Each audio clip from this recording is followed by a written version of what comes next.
Oke, halo, Assalamualaikum. Selamat pagi kepada teman-teman mahasiswa kelas PAD atau Social Media Analytic. Pada kesempatan hari ini, di uh, minggu ini, kita akan melaksanakan perkuliahan secara asinkronus, sehingga seluruh aktivitas teman-teman akan dilaksanakan tanpa pertemuan atau secara asinkronus. Dan apa saja hal-hal yang harus dilakukan oleh mahasiswa dalam proses asinkronus ini akan saya paparkan sebagai berikut. Oke, baik, yang pertama yang perlu diperhatikan adalah dalam perkuliahan asinkronus kali ini, teman-teman ditugaskan untuk memberikan update terkait dengan perkembangan penyusunan laporan ataupun paper analisis data yang sebelumnya sudah kita diskusikan. Oke, apa saja laporan yang harus di-upload atau seperti apa bentuknya. Nah, itu akan saya jelaskan secara singkat dan sederhana sebagai berikut. Oke, saya.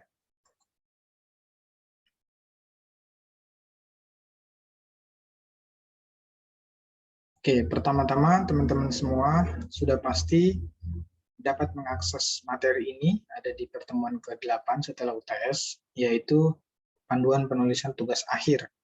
Oke, jadi di dalam laporan kemajuan yang teman-teman akan laporkan di setiap pekan nantinya itu dikembalikan kepada kelompok masing-masing bagian mana saja yang akan terlebih dahulu dikerjakan. Sebagai contoh, misalnya teman-teman di kelompok tertentu mengerjakan latar belakang atau membahas atau mendiskusikan latar belakang bersama tim kelompoknya dan mulai menyusun latar belakangnya, maka silakan dilaporkan bahwa aktivitas pada pekan ini menyusun latar belakang. Kemudian disertakan kegiatan yang dilakukan setiap tim, misalnya dalam satu kelompok adalah 5 orang, tim-tim tersebut, orang-orang tersebut mengerjakan apa saja, dan disertakan apa yang sudah dikerjakan. Semisal latar belakangnya sudah mencapai 50%, 40%, atau 30%, silakan dilampirkan pada laporan kemajuan. Oke, jadi secara umum, laporan kemajuan ini tidak memiliki bentuk yang pasti. Artinya kalian harus menulis A, B, C, D, dan seterusnya. Tidak. Yang terpenting di dalam laporan ini harus mencantumkan satu, nama kelompoknya dan seluruh timnya. Yang kedua, harus mencantumkan topik yang didapatkan atau topik data yang mereka dapatkan atau yang kelompok dapatkan. Dan yang ketiga, memberikan laporan terkait aktivitas dari seluruh timnya, baik itu yang mengerjakan ataupun yang tidak mengerjakan.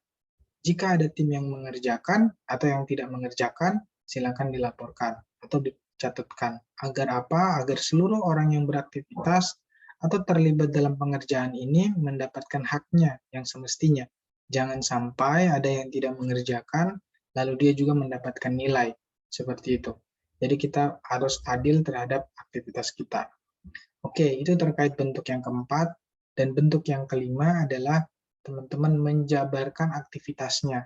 Misalnya, si A mengerjakan apa dan telah melakukan apa. Misalnya sudah mulai menulis beberapa paragraf, kemudian membaca referensi A, disertakan referensinya, tahunnya yang sudah dibaca, dan kemudian seterusnya ditulis juga seperti itu oleh tim-tim yang lain, oleh kelompok anggota kelompok yang lain, seperti itu.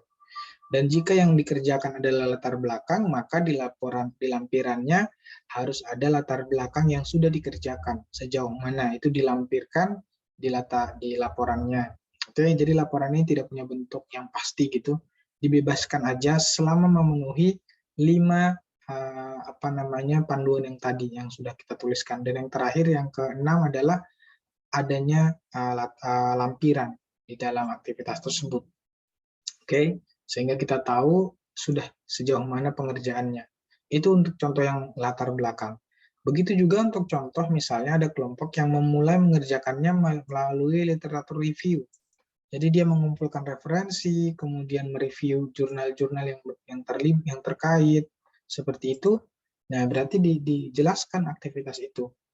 Aktivitas kelompok itu dijelaskan, seluruh anggota kelompok mengerjakan literatur review, mengumpulkan referensi, silakan ditulis referensinya apa, kemudian apa judul referensinya yang dikumpulkan, dan seterusnya. Lalu terakhir di lampirannya ada lampiran literatur review-nya yang sudah mulai ditulis, seperti itu.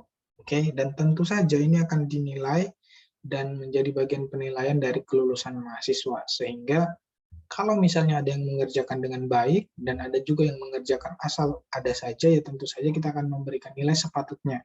Seperti itu. Jadi setiap pekan ini akan ada penilaian aktivitas mahasiswa. Apa tujuannya? Tujuannya adalah untuk memberikan tanggung jawab kepada mahasiswa terhadap aktivitas dalam mata kuliahnya. Jadi seperti inilah seharusnya ya. Jadi saya tidak akan memberikan bahwa seluruh mahasiswa harus mengerjakan. Tapi saya ingin bahwa mahasiswa merasa ini adalah tanggung jawabnya dan harus dikerjakan. Seperti itu. Sehingga penilaiannya akan kembali kepada seluruh hasil yang dihasilkan oleh aktivitas mahasiswa. Seperti itu. Dan begitu juga yang lainnya. Misalnya hasil pembahasan, apakah teman-teman ada juga kelompok misalnya yang mau memulainya langsung mulai dari menganalisis datanya sedikit-sedikit, itu juga boleh. Silakan dilaporkan. Yang terpenting adalah adanya laporan tadi. Oke, jadi panduan ini disesuaikan dengan apa yang teman-teman pengen laporkan. Jadi setiap kali teman-teman membuat laporan kemajuan, teman-teman harus merujuk kepada panduan ini. Bagian mana yang teman-teman mulai bikin, seperti itu. Bagian mana yang teman-teman mulai tulis, bagian mana yang teman-teman mulai lakukan di antara seluruh panduan ini. Seperti itu. Itulah laporannya. Dan kemudian bagian-bagian yang ditulis tersebut, yang dikatakan sedang dikerjakan tersebut, dilampirkan hasil yang sudah dikerjakan dari kemajuannya seperti apa. Itulah laporan kemajuan yang perlu dilakukan oleh mahasiswa. Dan mungkin jika ada pertanyaan lagi, silakan teman-teman dapat menghubungi saya melalui chat, ya kan, atau juga melalui grup, atau juga melalui chat private pribadi. Silakan. Oke, itu terkait dengan laporan kemajuan yang teman-teman harus lakukan ya. Kemudian pertanyaan berikutnya adalah kapan pengumpulan laporan kemajuan ini dilakukan? Maka pengumpulan laporan kemajuan ini dilakukan selama kurang lebih aktivitasnya adalah 5 hari. Jadi saya memberikan waktu yang luas ya.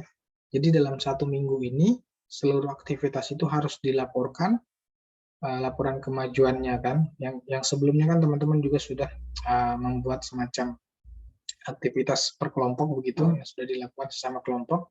Nah, yang pada pertemuan ini adalah melaporkan kemajuan dari minggu ini. Karena minggu ini baru dimulai hari ini, berarti laporannya akan dilaporkan pada hari Jumat nanti. Jadi laporannya akan diupload pada hari Jumat nanti dan akan saya sertakan atau sudah saya sertakan di LMS laporan kemajuan tersebut. Dan teman-teman link laporan kemajuannya udah saya sertakan drive-nya, teman-teman tinggal masuk ke sana nanti mengklik pada hari Jumat lalu mengupload. Ingat, yang terpenting adalah dalam 1 minggu itu berarti aktivitasnya 1 minggu ya. Sangat tidak mungkin ketika dalam 1 minggu itu teman-teman hanya melaporkan aktivitas yang mungkin 2 paragraf, 3 paragraf, tentu saja itu akan sangat berpengaruh kepada penilaian teman-teman semua. Dan kembali lagi saya tidak akan memaksakan kepada mahasiswa misalnya apakah harus lulus atau tidak.